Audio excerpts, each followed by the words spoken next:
honor and a privilege to introduce our next keynote speaker, who we are very proud to have with us here today to share his unique perspective and insights.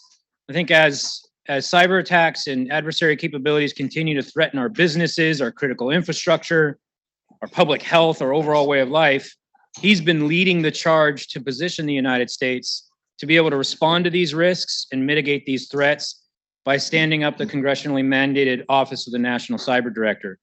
Again, it really is an honor and privilege to ask you all to provide a warm welcome to our National Cyber Director, Director Chris Inglis.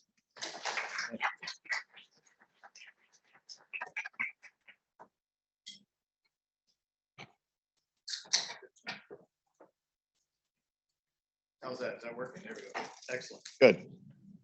Hey, thanks very much. Thanks for that warm welcome. My other choice was to be at the White House. Anyway, so I remembered a year ago reading the report that the IST Ransomware Task Force turned out and being so impressed by it for all the reasons you would know.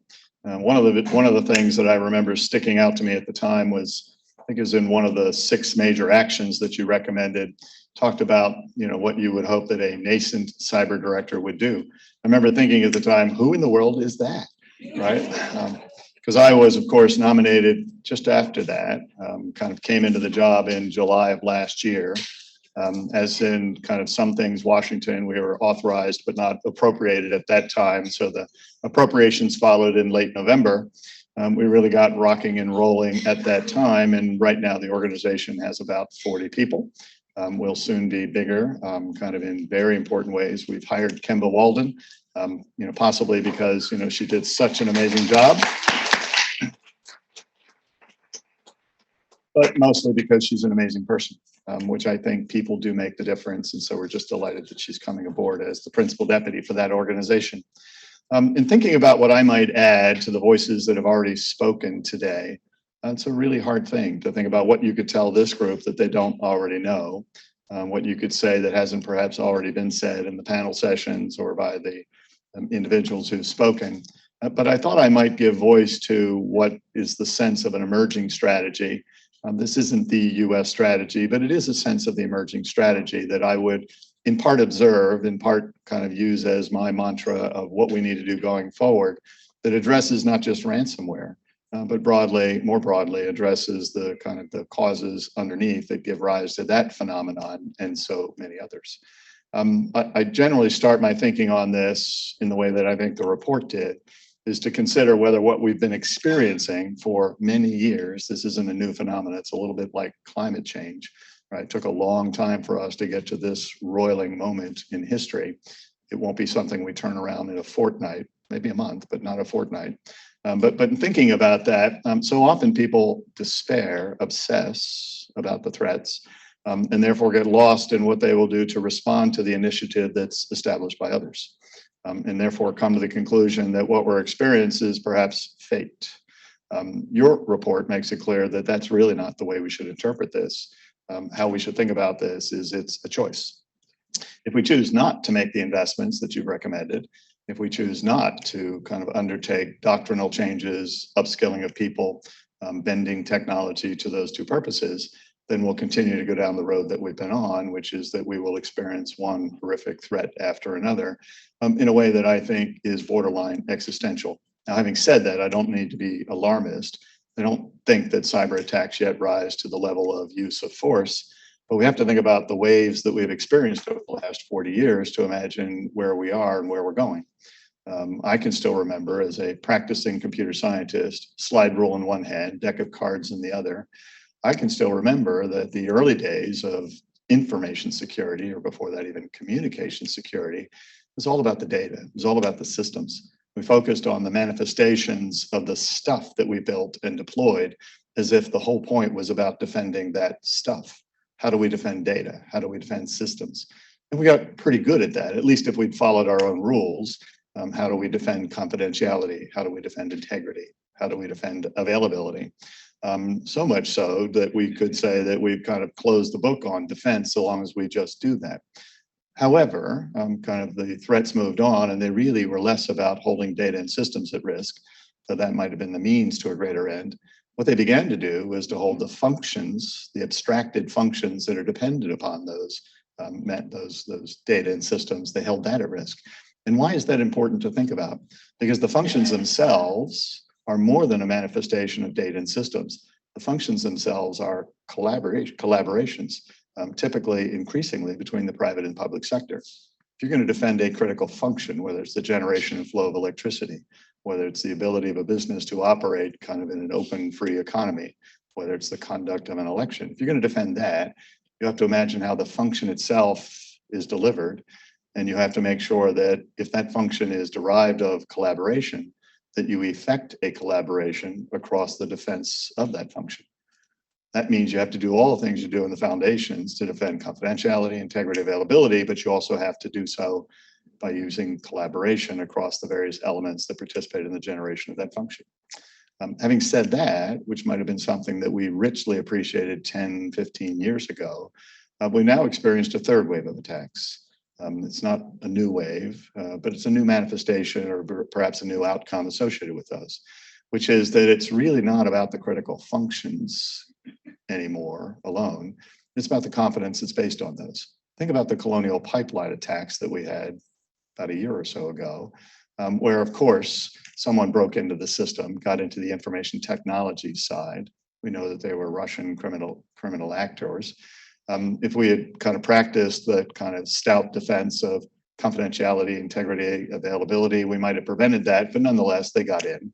And what then happened was that what resulted was a failure to collaborate across the private and public sector to set up roles and responsibilities, who's accountable for what, in the generation, distribution, the acceptance of the critical resource that's represented by that pipeline.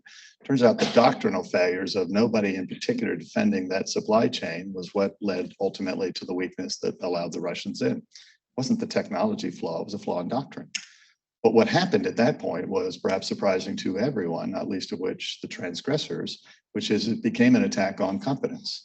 The American people, depending upon petroleum flowing through that pipeline, went to the darkest possible corner in the room, imagined that the petroleum would never again be available, and therefore showed up en masse in lines, exhausting what few stocks had already left the pipeline and showed up in the tanks.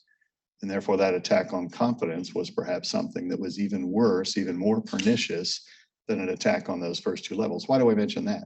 Because if we're to defend ourselves against attacks on confidence, whether that's an attack on an election that perhaps is trying to weaken our confidence that this democratic system we have is still viable in the 21st century, dependent upon digital infrastructure, it is, right? Make no mistake about it, it is. But if we're to defend that confidence, we have to get the first two levels right. We have to defend the data and systems. We have to defend the functions. But we also have to make sure that we address where confidence comes from. Confidence doesn't simply come from knocking down somebody else's idea or blunting somebody else's attack. It comes from actually having confidence that what you do, right, is manifestly important enough, inspirational enough, that you get up in the morning and think about that first and foremost. It's the power of your idea as opposed to knocking down somebody else's. In sum, I would say that all of this is about not just trying to address the ransomware attacks, and I think there are many great recommendations out there and we're pursuing those, but how do we address confidence? How do we address resilience? How do we address getting back on track to achieve what we wanted to achieve in the first place with digital infrastructure, the internet, cyberspace, pick your term of art, so many years ago?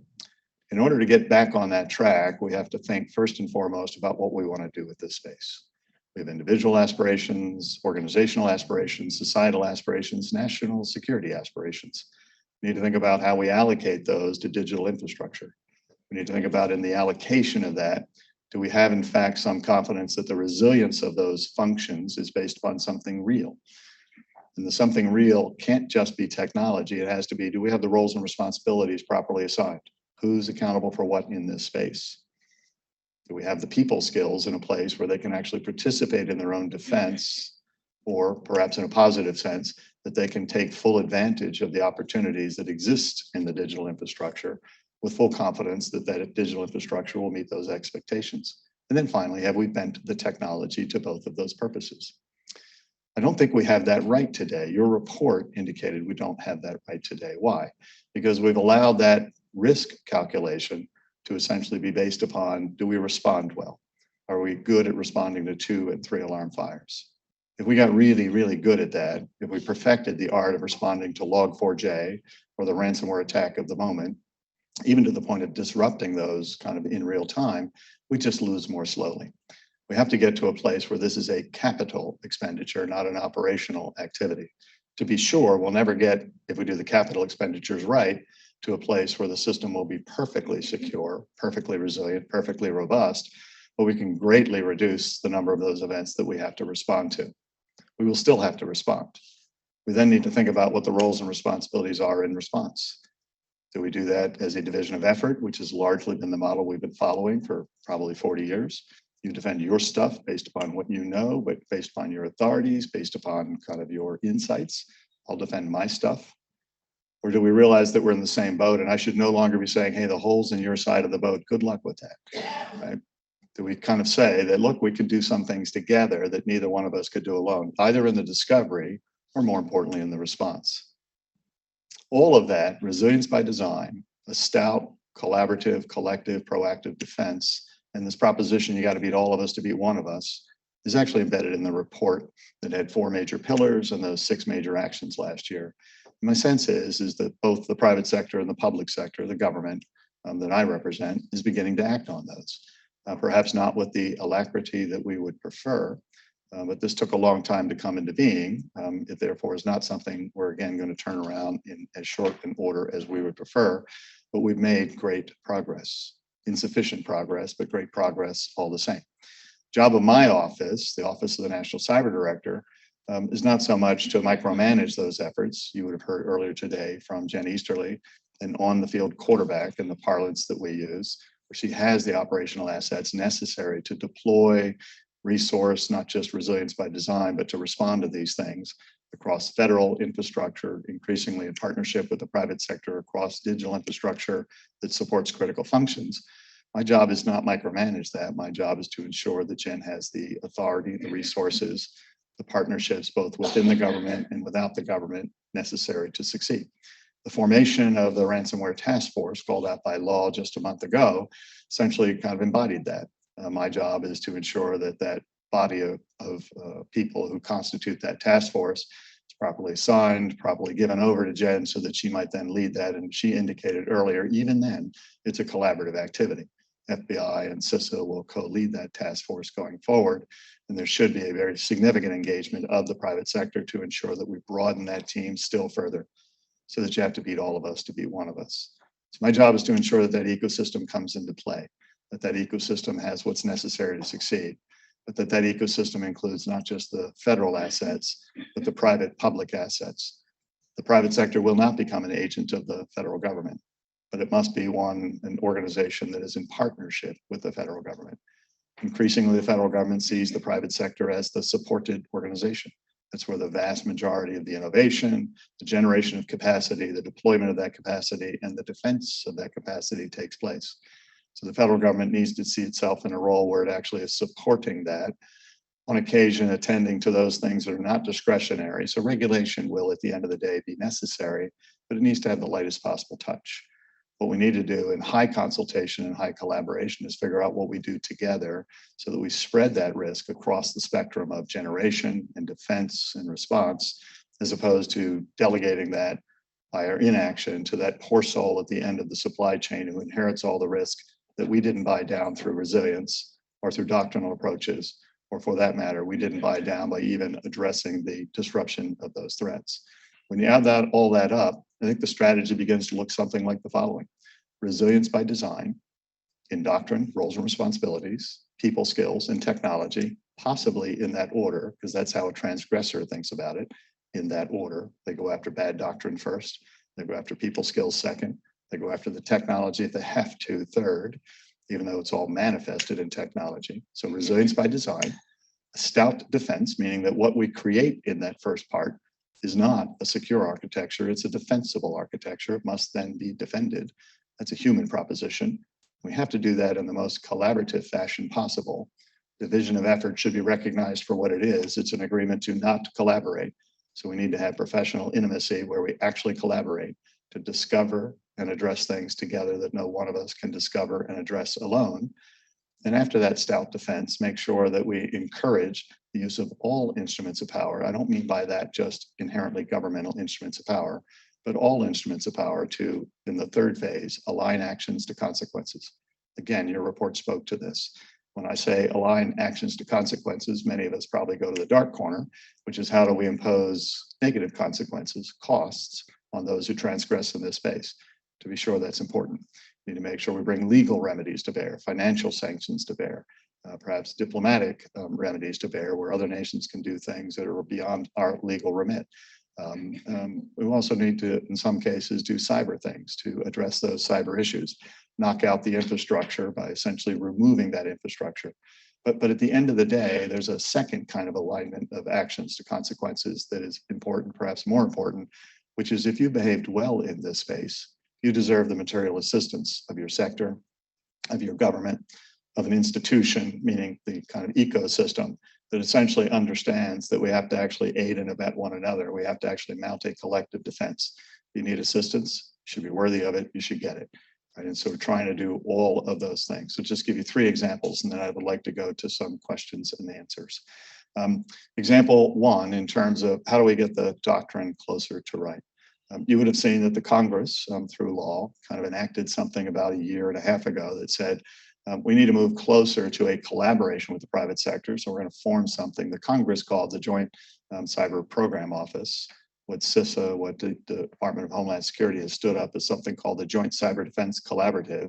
The acronym on the label means nothing against what the concept is, which is it's a place, a physical floor and a virtual extension that we can actually share, compare, contrast, shards, shreds, hunches about what's happening in cyberspace to discover something together that we could not have discovered alone, and then use our collective abilities to address that or redress that.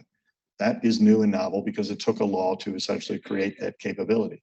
We're following the model of a best practice that our British counterparts have used in the National Cybersecurity Center and other nations of interest have similarly done. Does it scale as well here as it might have kind of proven its mettle in other places? Possibly not, but it actually has kind of great merit and already has shown some promise.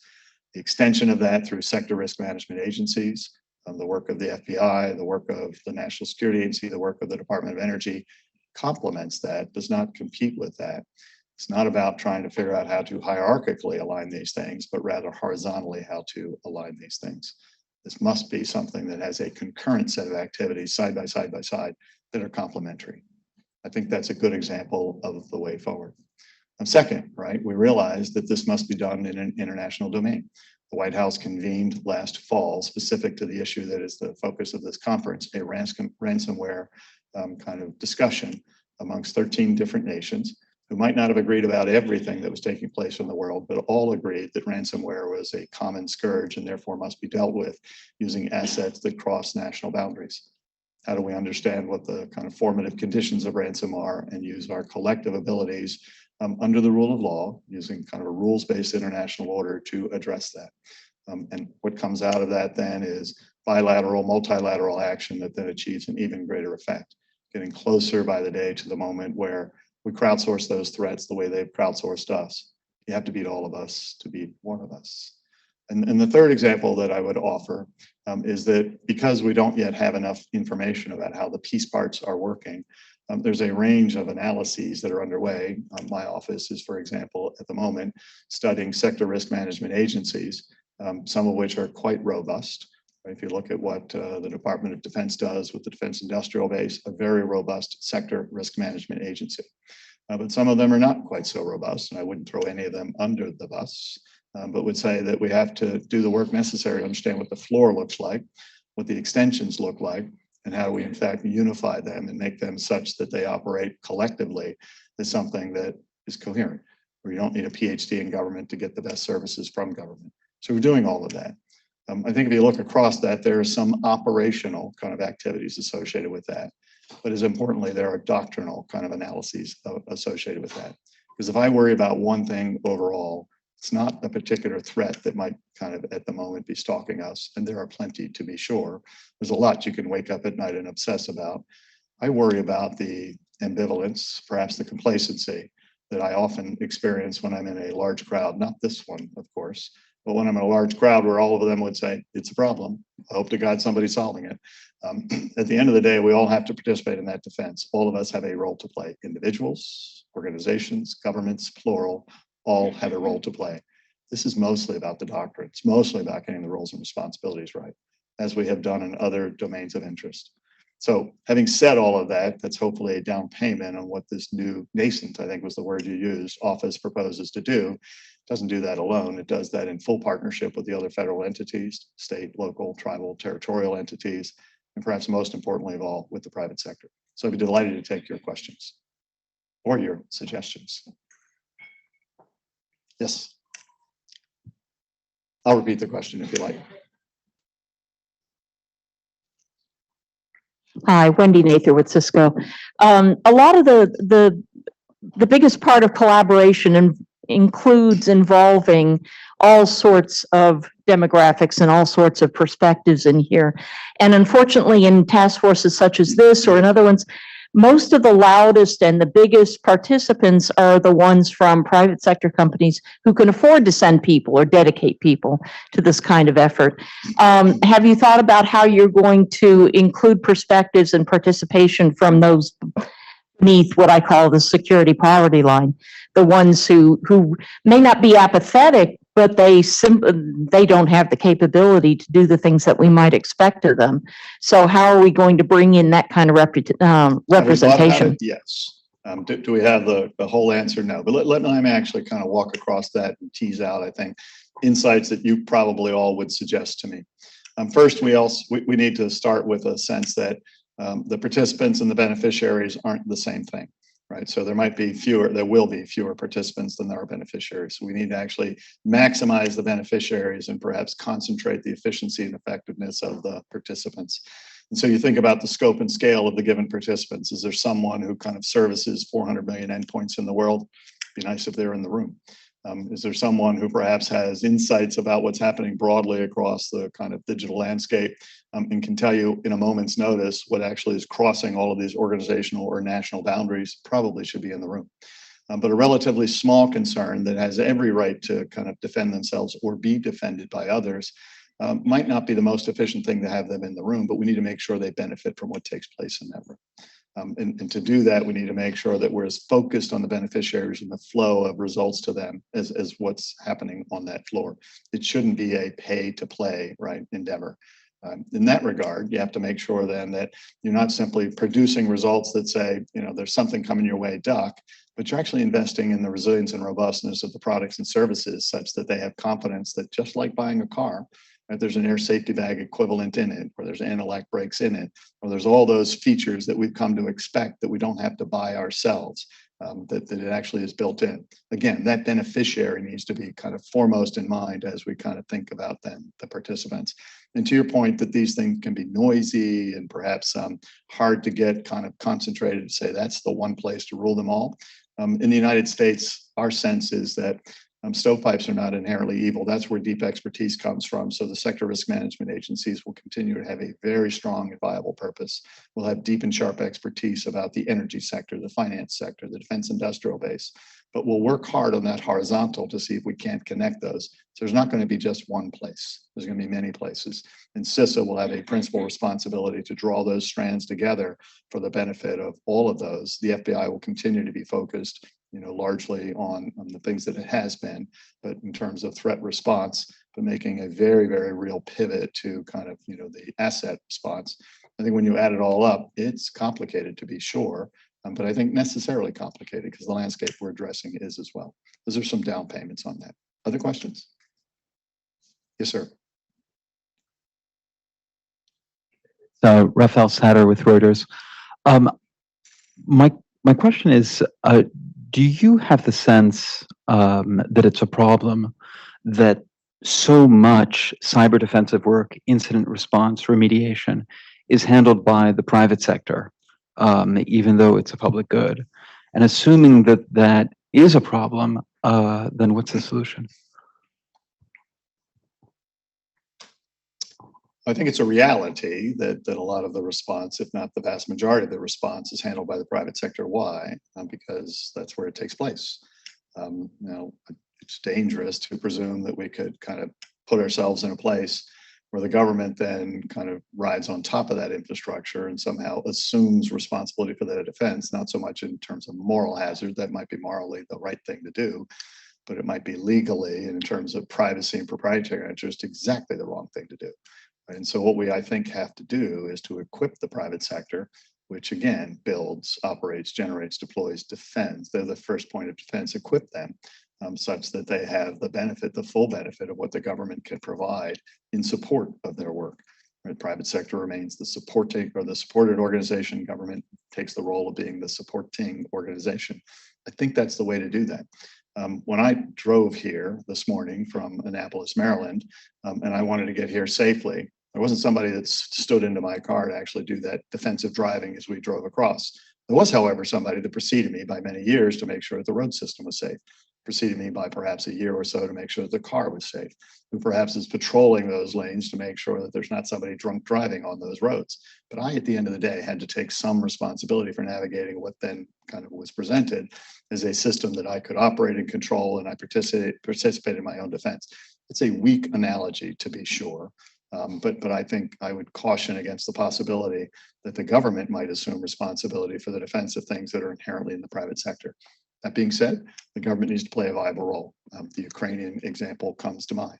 The government was in possession of actionable, timely, highly granular information about the nature of what the Russian plans were. We shared that actionable information with those who could act on it, allies, federal organizations, and in some cases, private sector entities who are managing critical infrastructure. And that was important because having that information that's actionable, it's only actionable if it's given to the actors. The private sector then has that information that can enable them to understand the presence of a thunderstorm, kind of some analogy, kind of on the near horizon. What they really want to know at the end of the day is, but where is it going to come from? What doors are going to come from? With what action, with what perhaps signature in hand, at what time of the day. And the federal government doesn't know that. And no government knows that because those choices haven't yet been made. Hopefully they will never be made. What you then propose is not so much to take the responsibility from the private sector to determine that last tactical mile of the threat, but to partner with the private sector to determine how might we discover that together. Government has certain sources and methods, law enforcement, intelligence, diplomatic relationships. How do you actually put that at the disposal of the private sector so that they can match that against what they can see, what they uniquely can see inside their own architecture? Sorry for the long answer, but I think that there's a somewhat complicated answer that devolves nicely to a relationship, a partnership, as opposed to assuming, bless you, assuming on one side or the other entirely the responsibility for that. Maybe one more quick question. 0 minutes. Sorry, look at the time. Thanks very much. Good luck to us. So.